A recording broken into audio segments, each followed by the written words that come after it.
네, 발표 시작하겠습니다. 저는 이제 HA 클레무브에서 그 레이더 팀에 소속돼 있고요. 앞서 발표해 주신 분들이 다 이제 포인트 디텍션 측면에서 설명을 많이 해주셨는데, 저는 이제 제가 맡고 있는 역할은 레이더 포인트가 나오고 나서 이제 그거 가지고 트래킹을 하는 것을 맡고 있습니다. 보시면 이제 그 앞서 이제 발표해 주신 분들이 뭐 이제 캘리브레이션 이런 거 진행해서 포인트를 다 따고 나면, 저는 이제 제 역할을 이렇게 트랙을 만들어서 그 현대자동차나 다른 OEM사들한테 넘겨주는 것입니다. 보시면 이게 이제 요번에 새로 적용된 이제 타원형으로 이제 다 객체를 모델링해서 트래킹을 한 결과고요.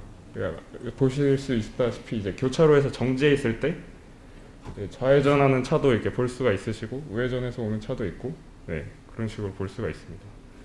그래서 제가 이제 발표하려는 거는 이제 간단하게 이런 식으로 확장형 오브젝트 트래킹이 과거에는 어땠고 지금은 이제 어떻게 하고 있으면, 제가 이제 여기서 볼 수 있다시피 그 타원형으로 이제 쉐입 모델을 했을 때 이걸 간단하게 이제 원리를 설명해 드리고, 요거 이제 영상 보시면 되게 깔끔하게 잘 되는 것처럼 보이는데, 이렇게까지 되는 동안 정말 많은 그 뭔가 이제 원래 이론은 이제 실제랑 잘 안 맞기 때문에, 그거를 해결하기 위해서 제가 이번에 제안한 그 Observability Aided Constraint EOT에 대해서 설명을 드리고, 이제 실험 결과 마지막에 서머리 앤 퓨처 워크로 진행을 하도록 하겠습니다. 그래서 간단하게 이제 트래킹을 이제 예전엔 어땠고 지금은 이제 어떤 식인지 설명을 드리자면, 예전 트래킹을 이제 군사용으로 처음에 이제 시도가 됐으면, 이제 세계대전 그 시점에서 이제 뭐 미사일 같은 거를 뭐 적군 미사일이나 뭐 비행기를 미리 감지하고자 이렇게 고안이 됐습니다. 그때는 이제 지상용 레이더에서 많아봤자 이제 비행기 하나에서 그 측정치 하나가 이제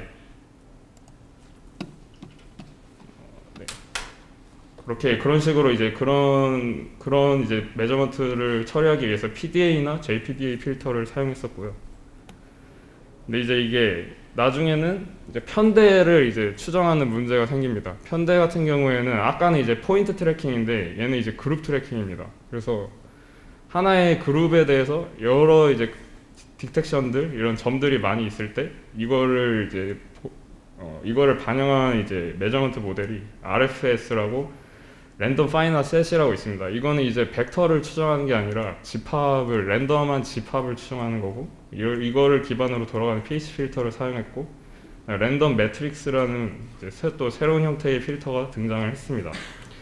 근데 이제 저희가 이제 자율주행에서 쓰는 거는 이런 식으로 이제 자동차 하나에 대해서 하나의 객체에 대해서 측정치가 여러 개 나올 때 이제 모양 같은 것도 이제 추정이 가능하기 때문에 라벨드 PHD에 이어서 이제 쉐입 모델까지 그런 식으로 등장한 필터들이 나오고 있습니다.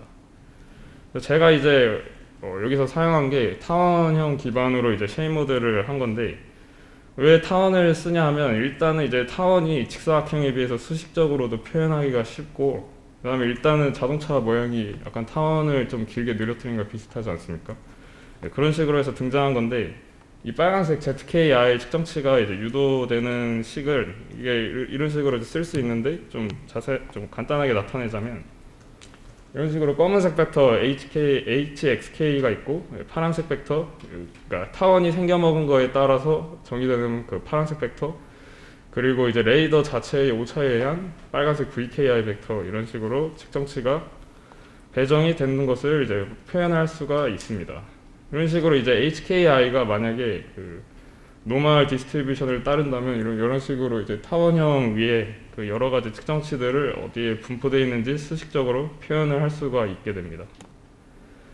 이전에 근데 이런 방식이 없었던 거냐, 그건 아니고요. 이게 갑자기 나타난 것은 아니고, 예전에는 이제 이 타원을 직접적으로 이제 타원식으로 표현한 게 아니라 공분산 개념을 사용해서 표현을 했었습니다. 이게 뭔 소리냐 하면은, 저는 이제 제가 사용한 거는 그 타원의 어떠한 점을 벡터로 이제 측정치를 사용한 건데, 원래 있던 방식이 랜덤 매트릭스 베이스 방식은 이런 검은색 점들이 있을 때 얘네들의 벡터 값, 그러니까 위치 값을 사용한 게 아니라 얘네들의 분포를 사용하는 겁니다. 그러니까 이제 벡터 스페이스에 있는 애들을 이런 식으로 ZK 스캐터링 그 분포를 그러니까 이제 측정치로 그 위치를 값을 쓰는 게 아니라 분포 값을 쓰는 거죠. 어느 정도로 떨어져 있다. 그렇기 때문에 이제 측정치의 그 통계적인 특성을 메저먼트로 사용하는 것이며 그 타원의 이제 장축, 단축 그리고 무슨 헤딩 앵글 이런 걸 직접 추정하는 게 아니라 얘네들을 압축적으로 표현하는 코베리언스 매트릭스 XK 코베리언스 매트릭스를 추정하는 겁니다. 그러니까 통계적인 모양을 추정하는 거죠. 지오메트리가 사실상 정해져 있는 애한테 통계적인 접근으로 하는 것은 약간 지금은 안 맞는 모델이라 볼 수가 있습니다. 그래서 이제 또한 이렇게 이제 메저먼트를 표현하게 되면은 이게 이제 인버스 미샤트라는 요상한 분포를 따르는 그 XK를 추정하는 건데 이거를 표현하는 방식이 누라는 그 스칼라 하나밖에 없습니다. 그러니까 이제 측정치가 타원 위에 어떤 식으로 분포되어 있는지를 그 표현할 수 있는 자유도가 제한되어 있다는 뜻이죠. 근데 이 모델을 사용하는 경우에는 이런 식으로 이제 장축 방향으로도 이제 어느 정도로 뭐 측정치가 떨어져 있고 단축 방향으로도 이제 이거는 장축 단축 다 이제 많이 분포되어 있다는 걸 표현한 거고요. 그러니까 이제 측정치가 이제 어떤 다양한 환경에 따라서 분포되는 방식이 틀려질 수가 있을 텐데 이런 거를 제대로 이제 표현할 수 있는 그런 측정치 방정식을 사용했다고 보시면 됩니다. 그래서 이제 얘는 이제 통계적인 특성을 측정치로 쓰는 게 아니라 직접 그 위치 값이나 레인지 레이트 값을 메저먼트로 반영을 하고 있는 거고요. 그래서 타원의 이제 그 장축, 단축 그리고 헤딩 앵글을 직접 추정하는 방식입니다. 그 왼쪽 빨간색 부분은 이건 이제 코베리언스 매트릭스라는 이제 통계적인 그런 특성을 가지는 그런 이제 매트릭스 자체를 추정하는 거라면 얘는 더 훨씬 직관적인 거죠. 그래서 이제 직관적이고 측정치가 어떻게 분포되어 있는지를 더 이제 표현하기에도 괜찮은 측정치 방정식이라 생각하여 이 모델을 선택하였습니다.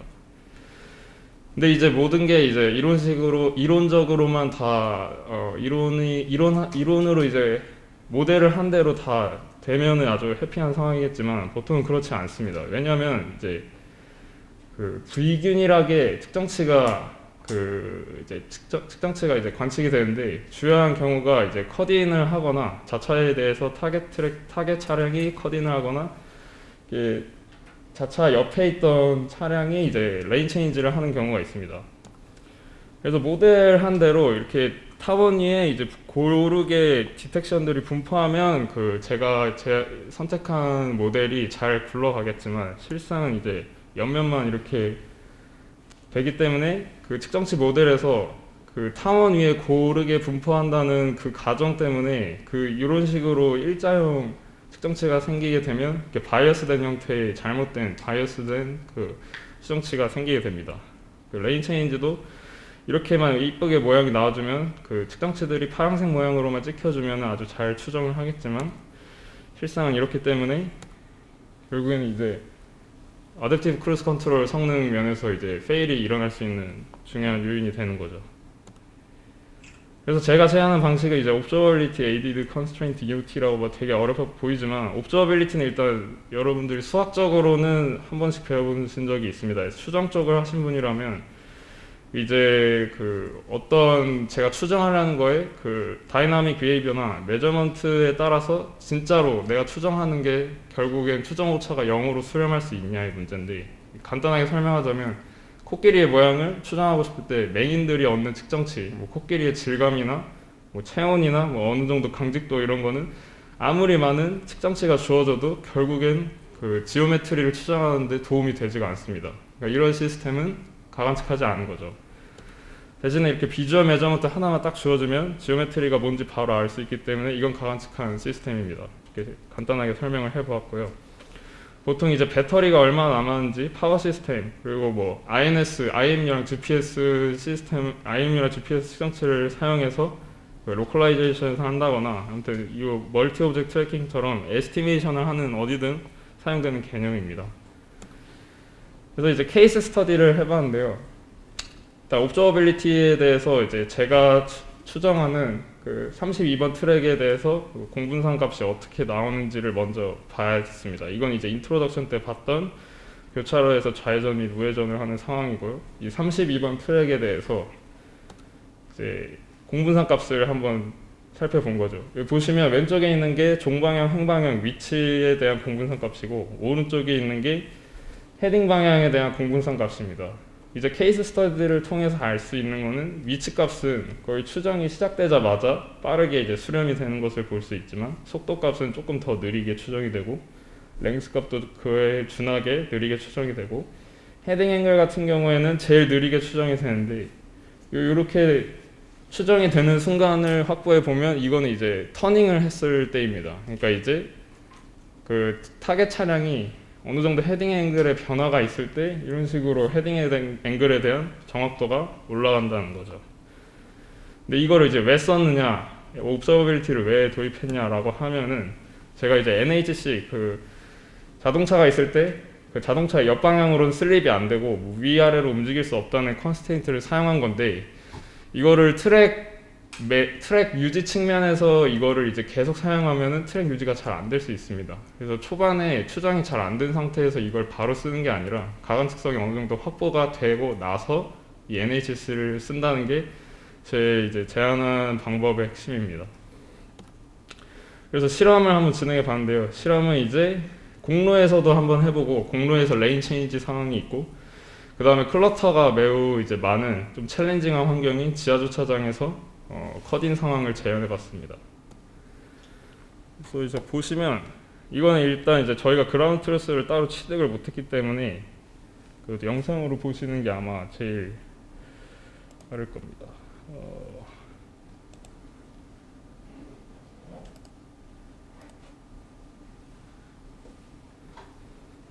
저 이제 요 뒤에서 어프로칭하는 차를 보시면 23번 트랙의 경우 자차에 이제 침범을 하지 않았지만 이거 트랙상으로는 이게 불안정하게 요소를 불안정하게 이제 이게 제대로 이제 침범을 할지 안 할지를 정확하게 구분할 수 없는 상황입니다.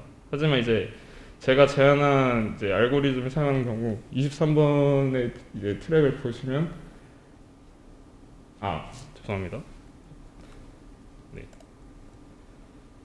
제안한 방식을 보시면 23번의 트랙의 경우 이제 아까와는 달리 조금 덜 침범할 수 있는 거 볼 수 있는데요. 이거를 이제 잘 비주얼라이징이 아니기 때문에 보시면 이게 여기 오른쪽 게 그 같은 스캔 상에서 이제 그 나이브하게 그 모델을 사용했을 때랑 왼쪽 게 이제 그렇지 않았을 텐데 이런 식으로 그 메저먼트가 그 오른쪽에 사진인 경우에는 이제 아까와 같이 그 일자형으로 나타냈을 때 자동차의 정중앙에 이제 LED 그 타원이 분포하는 것을 볼 수 있지만 이거 같은 경우에는 이제 그런 현상이 없는 거죠. 다시 한번 보시겠습니다.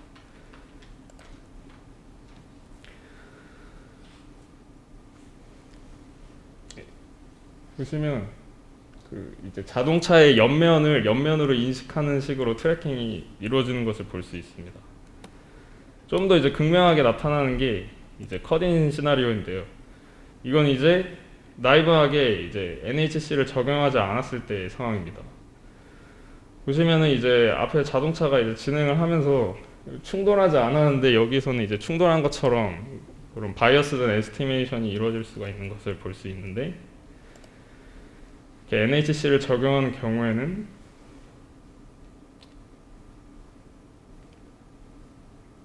이렇게 이제 자동차의 한 면을 그 이제 면처럼 인식하면서 ACC 기능이 이제 페일이 나지 않도록 좀 더 정확한 추정치를 제공하는 것을 볼 수가 있습니다. 이거는 이제 클러터 환경이 이제 많다는 걸 보여주고 이제 또 이 그 엘리틱 모델 기반으로 이제 트래킹을 했을 때 길이까지 추정되는 과정을 보여드린 건데요. 이게 보면은 이제 보이는 만큼 길이를 추정합니다. 처음엔 그래서 모터사이클 느낌으로 이제 추정을 했다가 차량이 정지해 있고,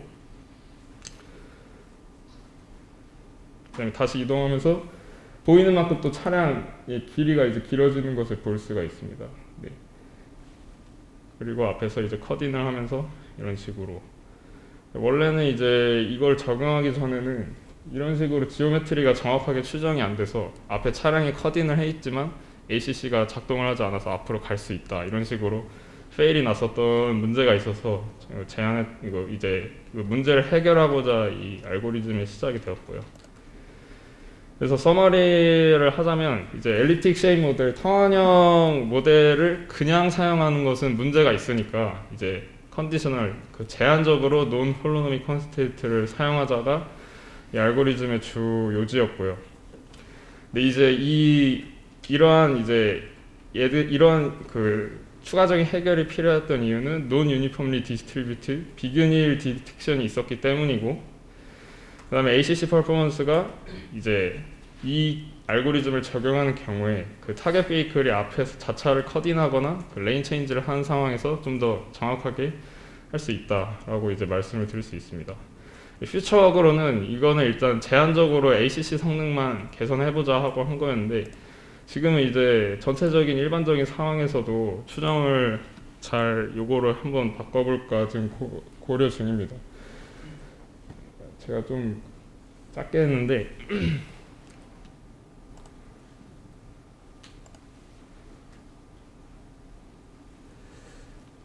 이거는 좀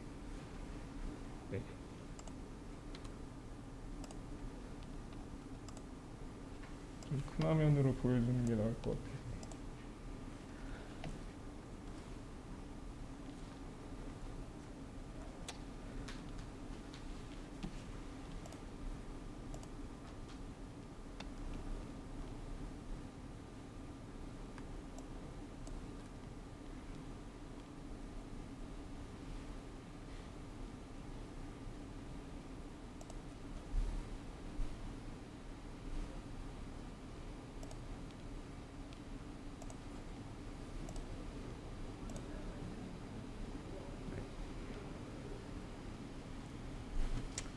앞에 이제 오토바이 가는 거를 이제 모터사이클이라 인식을 하는 거고요. 뒤에 보시면 이제 자동차가 따라 있는 거고 제 차가 여기 있는 겁니다. 뒤에 모터사이클이 접근한다고 하는데 보시면 앞에 이제 오토바이 지나가는 걸 볼 수가 있고요. 뒤에 차가 계속 따라오고 있고, 이런 식으로 뒤에 뭐가 접근하는데 롱비클 인식되는데 보시면 오른쪽에 이제 버스가 지나가는 것을 볼 수가 있습니다. 네, 발표는 여기까지고요. 질문 있으면 질문해 주시면 감사하겠습니다. 예, 질문 있으시면 해주시면 됩니다. 예. 네. 발표 잘 들었습니다. 동영상을 보면 스테릭 정적 물체에 대해서는 디텍션을 안 하는 걸로 보이는데, 이게 이제 디텍션 포인트가 다 이제 있는 상황이고요. 그 트랙만 제가 어떤 식으로 한 거면 이게 다 이제 정적 물체에서도 이제 디텍션이 된 상황인데, 이제 이 트래킹을 한 결과 이게 진짜 자동차라고 판별한 애들만 이제 띄운 겁니다. 스테릭 비클 같은 경우는 이제 안 나온 예. ACC 할 때는 혹시 그럼 스테릭 비클에 대해서는 레이더만으로는 좀 어려운 건지 센서 퓨전으로 해야 되는 건지. 만약에 이제 뒤에서부터 추정된 차가 제 앞에 서서 스태틱인 경우에는 이미 뒤에서부터 추정해서 얘는 확실히 자동차다라고 레이더 자체로만 판단을 할 수 있다면 ACC가 작동할 겁니다. 하지만 바로 앞에 자동차 시동을 키자마자 그냥 서 있는 자동차가 있다면 레이더 입장에서는 이게 장애물인지 차인지 확실히 구분할 수 없기 때문에 그때는 퓨전이 필요할 겁니다. 혹시 또 다른 질문? 네. 두 가지 질문이 있는데요. 예. 첫 번째는 레이더가 측면을 보잖아요. 예. 그것을 어떻게 차 전체로 성원형 같이 모델링 하는지가 조금 설명을 좀 더 부탁드리겠습니다. 예.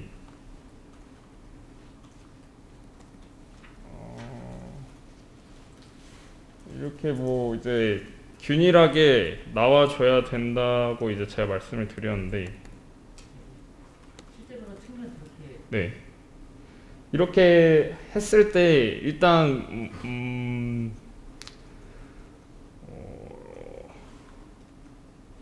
일단은 이제 초기 추정치에서 이미 랭스 위스랑 제가 이 방식이 타원의 장단축이랑 그 다음에 헤딩 앵글을 다 직접적으로 추정한다고 했는데 추정치에 대해서 초기치가 있으면 이미 타원은 생성이 되어 있습니다. 처음 트랙에 대해서도 타원은 이미 생성된 상태에서 그 타원의 입장에서 자신의 면 위에 찍혀 있는 메저먼트의 분포를 가지고 모양을 조정하는 방식입니다. 이게.